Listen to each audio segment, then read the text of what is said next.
Ég fermdist í Laugarneskirkju þann 8. apríl árið 1996 og fékk ég þá viðurkenningu frá kirkjunni, eins og reyndar allir aðrir sem voru fermdir þann dag. Við fengum svona skjal eins og þetta og ég hef rammað mitt inn og hef það hangandi uppi á skrifstofunni minni.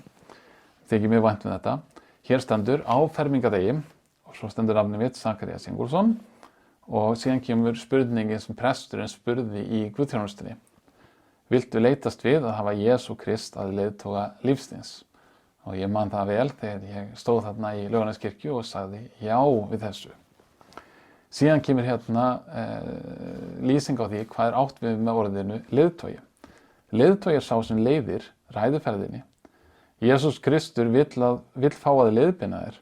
Hann þekkir leiðina, hann hefur gengið hann á enda. Gleymdu ekki því sem þú hefur lært, að biðja til hans, að lesa orð hans, að sækja kirkju með söfnuði hans, að neyta máltíðarinnar sem hann býður til, að elska og fyrirgefa eins og hann er með þér og sleppir þér ekki, leiðtogi lífsins frelsarinn.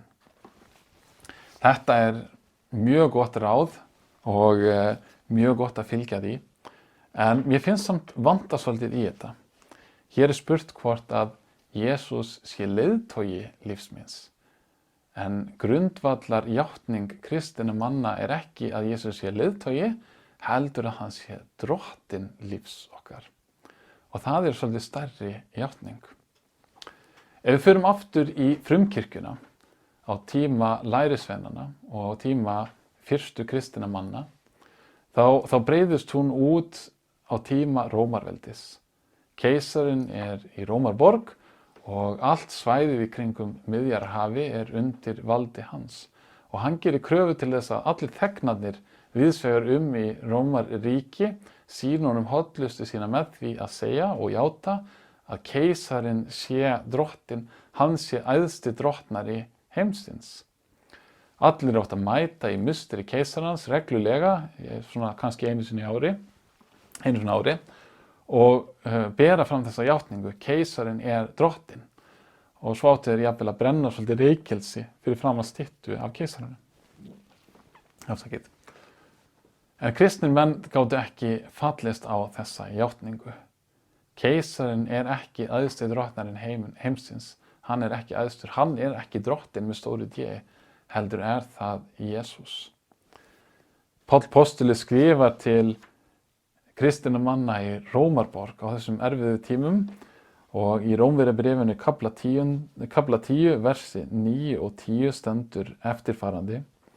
Ef þú játar með munni þínum, Jesús er drottinn og trúir í hjarta þínu að Guð hafi uppvakið hann frá dauðum, mundu hólpin verða. Með hjartanu er trú allir réttlætis, en munninum er játað til hjálpræðis. Keisarinn krafðist þess að kristnir menn játuðu, keisarinn er drottinn, kannski er það Ágústus er drottinn eða Nero er drottinn og svo framvegis. En kristnir menn játuðu, Jesús er drottinn. Og fyrir þessa játningu sætti kirkjan miklum ofsóknum, allt fram á miðja 4. öld, eða allavega til loka 3. aldar. Þetta er sem sagt annar hluti játningarinnar er svo að Jesús er æðri keisaranum.